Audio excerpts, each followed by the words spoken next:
Hey, good morning. Welcome to the 5 a.m. Mester Scrum Show. Today, we're going to talk more about 10xing what you do in our 2-for-1 Tuesdays on things to be able to say using yes as an opportunity, using change to 10x what you're doing to grow as an individual, as a team, and practice what we preach. So, good morning. There's a little baseball. I got that in the picture. I don't know if I can see this.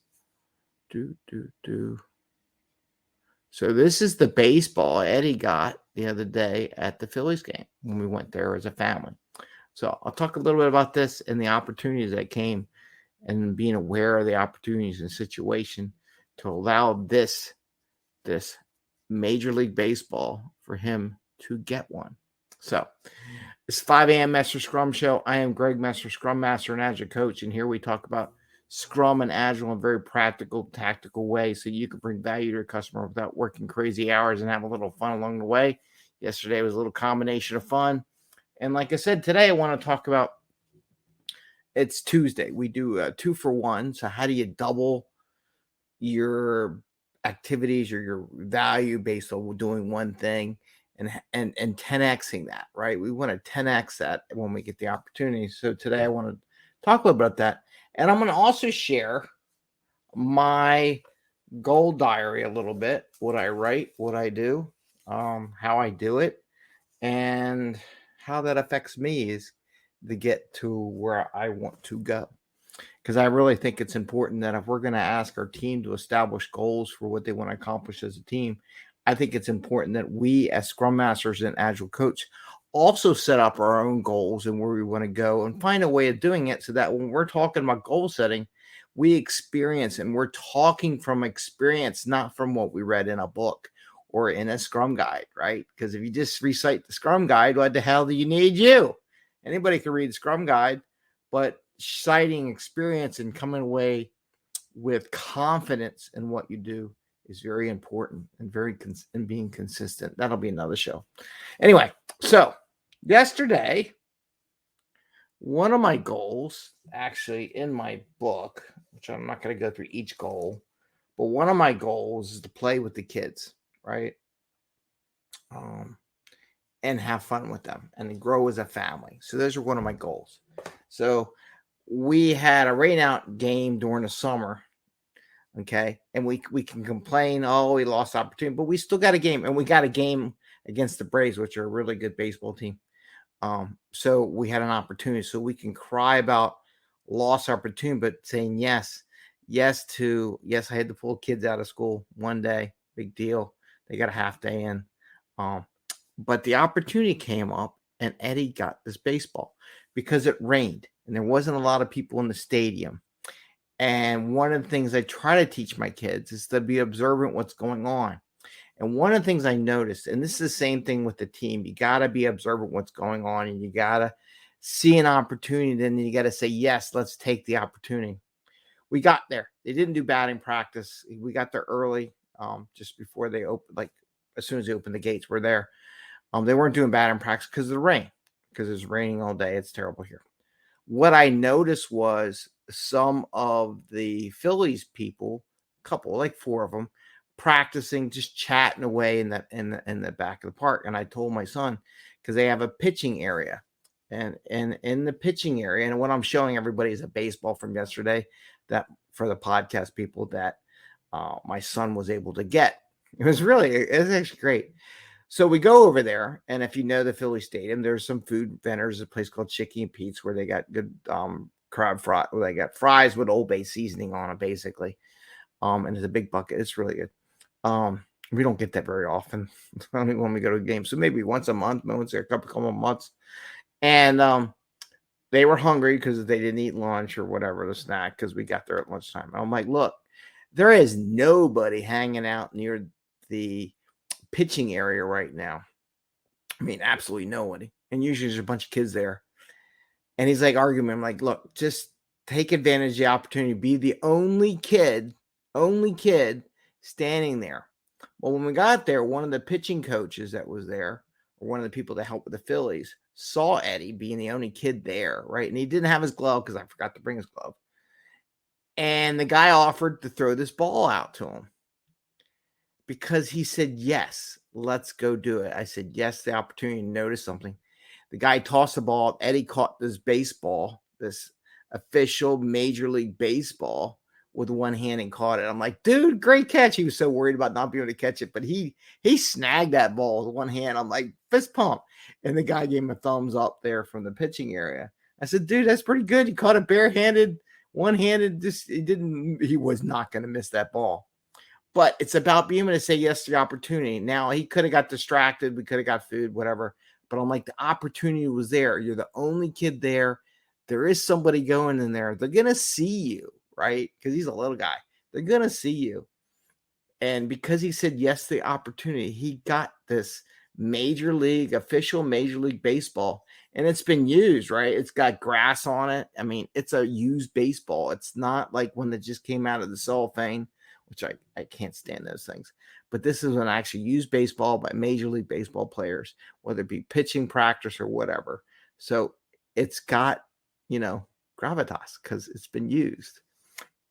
So anyway, I wanted to share that was an opportunity to say yes. He almost didn't take it, but he did take it and get there. And because he said yes, and he was the only one there who said yes at the time, everyone else is floating around, not paying attention. The guy saw him. He stood out. He got his ball. So that's part of the ability to say yes. When you're the only team able to say yes, your team's going to flourish, right? How do we do that? Because we know where we stand. We plan. We know the impacts of taking on that yes, or when we can say yes to that question. Can you do this? Yes. Can you do it this sprint? Maybe not, but we can do it next sprint and we'll get it in. Here's what we need to do. We'll be successful and we'll get it done for you. See, there's the opportunity to say yes. Now, so that's something you got to think about as a team, being able to say yes. When can you don't say yes to everything, and you got to understand the value of it, and you have a conversation about it. It's just something say yes, yes, yes, yes, because you'll never get your stuff done. But you can say yes and when, and make sure you understand the value, the return on that investment. And sometimes you got to challenge them. I'll say yes, but what is this? When do we really need this and why? Now, on the other item I want to talk about and why you're able to say yes. So I do every day. Try to every day. I'm not successful. I'll tell you, I fail a lot. I try to write my goals in this book, and I guess I was sick for the 2 weeks. I really didn't write goals because I'll be honest, my goal in that thing was just to survive having 102 fever for days, and getting through this process. So I went looking for my book. I could not find it. I couldn't find my goal book that I was using, and it was halfway done. It still got half sheets and whatever. And I was getting kind of upset. To be honest, I was getting upset. I'm like, God, someone threw out my book. I tore up my office, tore every spot. It's probably going to turn up one day. It may not. It may have gone out in the trash with my kids' older books because I left it in the kitchen, right? My wife probably took it, threw it out with some other books that the kids had from last year's school. So let's say,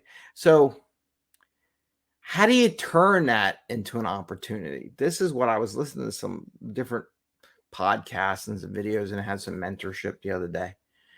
And one of the things was it's an opportunity to reassess my goals. I got sick, restarting.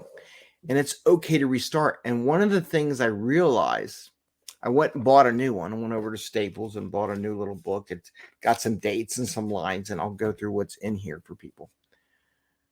I actually saw as an opportunity because I lost my old book to start over. I'll be honest with you, my goals, I haven't been feeling like I've been reaching my goals, right? And maybe I'm getting a little personal, but this is goal setting. This is what goal setting is about. I haven't been meeting my goals. Now I have a couple major goals I call my super goals. There's 3 of them that I have that are long-term, my whole life kind of things. And then I have minor goals that I want to accomplish in the next few months, let's say. And what I realize is I haven't been hitting my goals. Maybe I have too many goals. Maybe I have 25 goals. Maybe you have 25 stories or epics or projects that your team's going on. And I was failing, right? Some things I got a half done, but never finished, right? I took this opportunity to get a new book, brand new book. I mean, I'm only on like page 2 right now, to start over, to redo it. And sometimes that opens up opportunity and clears the ability to say yes, because I don't have 25 goals I'm working. I don't have 10 goals. God, here comes the cat. So let me just explain some of the things I have in here, what I redid. I used to have a lot of goals, like my museum. I have a family oriented thing I wanted to do. I have a bunch of stuff from a coaching perspective, from an agile perspective, my career, my family, charity, all that kind of stuff in my goals. And I said, you know what? I'm not getting any of those goals done. Right. So what I did is I clarified it. I cut those number goals, and I really had to struggle at it. It was a struggle. And this is what I see with executives and everything like that. They'll give me 50 goals. Or we're just head to 50 goals. I'm like, dude, you just need like 25.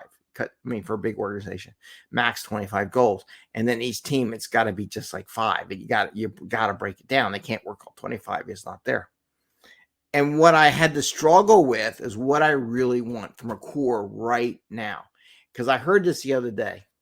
Someone said, and I totally agree with it. Without setting due dates and what you want to achieve, you're never going to achieve what you want, right? And you could put due dates on longer term things, but maybe some nearer short term things that I really want to accomplish. I need to get these things done so that I can move on to bigger and better things and be able to say more yeses to stuff. Because if I get this stuff done on my goals, that'll open up opportunities to say yes to more things in the future. Like one of them has to do with my website, right? And getting that more solid, because I want to grow my coaching mastermind, right? I want to work on, I'm going to put out some online training. I'm going to write a book. And I had on there also, I wanted to do more of the meetup group, right? I want to get that stuff done. I want to do more interviews and stuff like that. But I was all over the place. So I needed to pare it down to what I wanted to do in the next month. And I gave myself some due dates on here, that what I wanted to achieve by this weekend, by the end of the month, by mid-month, what I wanted to do. And I came up with something. So here's how I shape up my book. And it's a 2-page thing. Some people, I just want to use 1 page. But I'm like, you know what? Give yourself some room. Give yourself some opportunity to grow, to change things around. So on the 1 page, I always start with this. What am I thankful for? Every person who talks about being successful, you always start with what you're thankful for. So I do a top 10. I actually write 10 from upwards. I don't go down. I start at bottom 10, 9, all the way to 1, and what I'm thankful for. And every day I write down 10 things I'm thankful for to give me in a good pace. Someone in one of these podcasts said, write down what you're not doing, right? So I worked my way backwards, basically. What am I not doing? And I said some things like doing some sales. I got to do some sit-ups. I wasn't doing my goal writing because I lost my book and I was sick. I do readings, organizing, cleaning up, just follow up on connections, working on my stuff that I want. I've been working on everyone else's stuff, but not mine. So I have a little section. It's got a couple little things, what I'm not doing and everything like that. Okay. Then I write my to-dos. I wrote what I'm not doing. Then I write what my to-dos are that I would like to do. Now you can do either ways. You can do your to-dos, or you can go over your goals. Kind of know what my goals are because I've been writing them down. So I know what I want to do to-dos. So I added to-dos. Then on the other side, so I have my little to-dos for today. On my other side, I write my high-level goals. This is a list of stuff. I write a vision statement that I have, and I write my vision goal statement for what I want to do in the next couple months, or next month or two, let's say. I consolidate it down. And then what I did at the bottom, based on what people said, now this is a project management thing, I put a schedule. I put some dates down that I needed to meet, because I was listening to a mentor the other day in a mastermind that I joined. And they said it's really important to break stuff down and pick some dates and make goal dates. Like, I want to accomplish that. Without those goal dates, it's very hard to achieve. Now, so many people, due dates, whatever. I'm sorry, but due dates, having a due date does help you accomplish what you want. And I know we're at the 15-minute mark here, and we try to do this within a time box of a sprint daily scrum, right?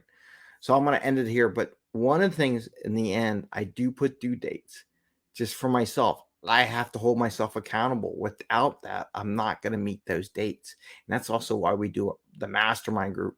I noticed a few people, we haven't done the mastermind because I was sick. And I noticed they kind of fell off, including myself, on meeting their goals. When we were really pushing the mastermind and pushing these due dates and doing the delivery and doing reviews and stuff, they were achieving their goals. Let off on that, they just withered, right? And that's what the benefit of the mastermind and having accountability for what you want to do, not just yourself, with other people. Those dates are for my accountability. Something else I'll probably share with the mastermind group that I have created for my coachees, but it's important to have those due dates. So sometimes when you lose stuff, it's an opportunity to reassess where you are in your goals. And that's what I wanted to share today. I know we're at the 16-minute mark, so we're kind of long today, but I want to wish you all a happy scrumming. Get those goals, reassess what you're at. Get that goal oriented so that when you talk about sprint goals and you talk about goals for the team and what does the team want, practice what you preach, okay? And that's why I'm offering that. If you don't do goals, and then realistically look at your goals, are you achieving your goals? If you're not, maybe you need to start over. Maybe you need to pare down those goals just to a couple until you start achieving those goals, just like we do in Scrum and Agile. We got to pare down. We got to prioritize. We got to figure out what we're going to do. We're going to lay out what work we're going to do that's going to 10x where we want to be, that we can leverage that for a 2-for-1 profitability for ourselves or value to have more time to play with your kids and maybe go to a baseball game, right? So I want to wish you all best. I hope you have a great day. And remember, prioritize, reassess your goals, practice what you preach. So when you come into a Scrum team or a Kanban team or any kind of Agile team or a corporation, whatever you do, if you're talking goals and you're not practicing goals for yourself, they're going to call you on it. They're going to call your bluff. So with that, I say have a great day and see you tomorrow. What's tomorrow? Tomorrow is Wednesday. We Team Wednesday. So we'll do that tomorrow. Take care. Bye. See everyone.